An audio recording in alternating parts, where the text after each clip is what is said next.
Welcome to the Bible in Slow English. Today's reading is 2 Chronicles 18. Now, Jehoshaphat had riches and honor in abundance, and he allied himself with Ahab. After some years, he went down to Ahab to Samaria. Ahab killed sheep and cattle for him in abundance and for the people who were with him, and moved him to go up with him to Ramoth-Gilead. Ahab, king of Israel, said to Jehoshaphat, king of Judah, "Will you go with me to Ramoth-Gilead?" He answered him, "I am as you are, and my people as your people. We will be with you in the war." Jehoshaphat said to the king of Israel, "Please inquire first for Yahweh's word." Then the king of Israel gathered the prophets together, 400 men, and said to them, "Shall we go to Ramoth-Gilead to battle, or shall I forbear?" They said, "Go up, for God will deliver it into the hand of the king." But Jehoshaphat said, "Isn't there here a prophet of Yahweh besides, that we may inquire of him?" The king of Israel said to Jehoshaphat, "There is yet one man by whom we may inquire of Yahweh, but I hate him, for he never prophesies good concerning me, but always evil. He is Micaiah, the son of Imlah." Jehoshaphat said, "Don't let the king say so." Then the king of Israel called an officer and said, "Get Micaiah, the son of Imlah, quickly." Now the king of Israel and Jehoshaphat, the king of Judah, each sat on his throne, arrayed in their robes, and they were sitting in an open place at the entrance of the gate of Samaria, and all the prophets were prophesying before them.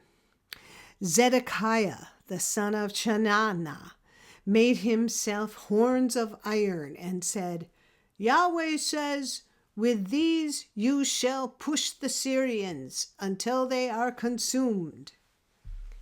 All the prophets prophesied so, saying, "Go up to Ramoth-Gilead and prosper, for Yahweh will deliver it into the hand of the king."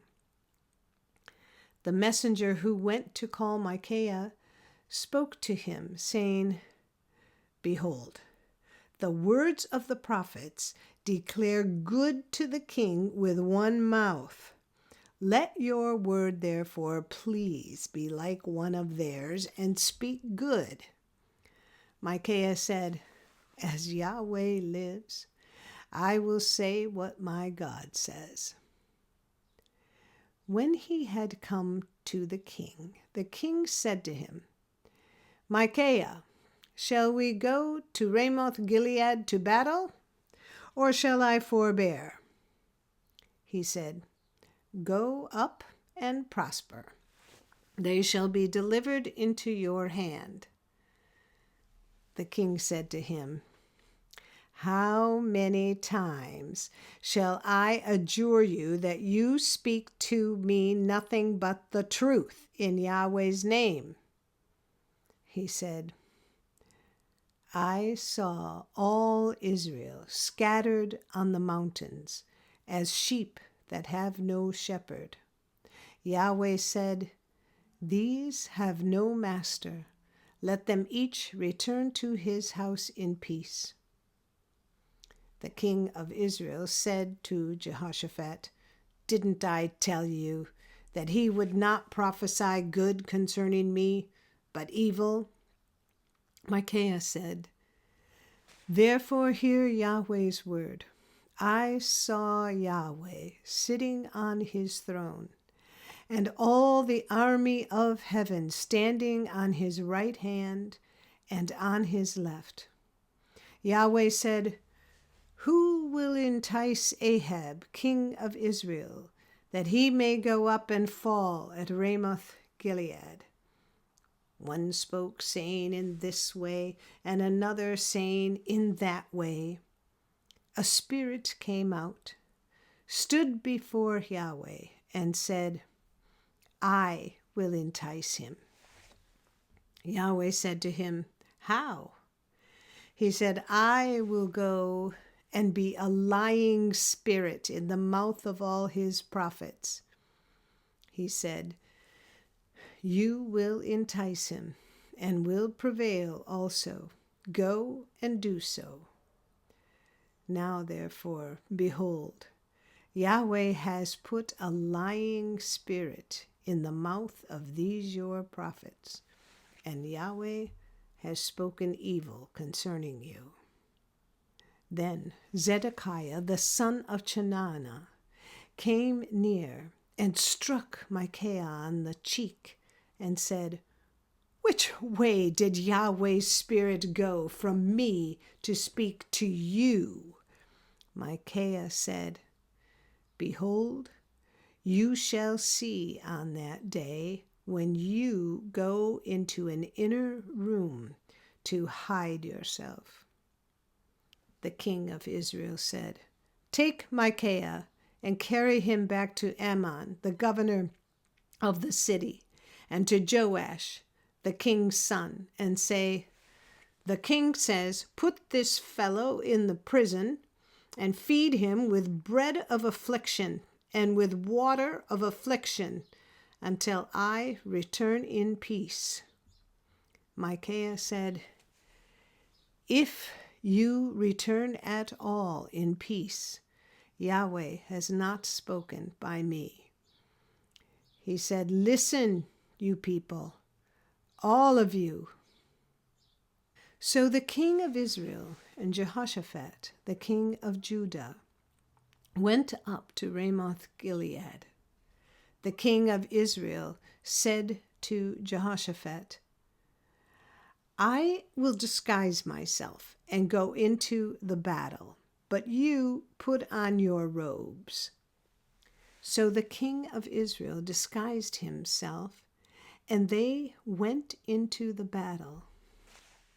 Now the king of Syria had commanded the captains of his chariots, saying, "Don't fight with small nor great, except only with the king of Israel." When the captains of the chariots saw Jehoshaphat, they said, "It is the king of Israel." Therefore they turned around to fight against him. But Jehoshaphat cried out, and Yahweh helped him, and God moved them to depart from him. When the captains of the chariots saw that it was not the king of Israel, they turned back from pursuing him. A certain man drew his bow at random and struck the king of Israel between the joints of the armor. Therefore he said to the driver of the chariot, "Turn around and carry me out of the battle, for I am severely wounded." The battle increased that day. However, the king of Israel propped himself up in his chariot against the Syrians until the evening, and at about sunset he died. This is the end of 2 Chronicles chapter 18. Come again for the next chapter. And if you found this podcast interesting or helpful, please like us, subscribe, and share us with your friends. Thank you for listening to the Bible in Slow English. This is Janet Benish, your reader.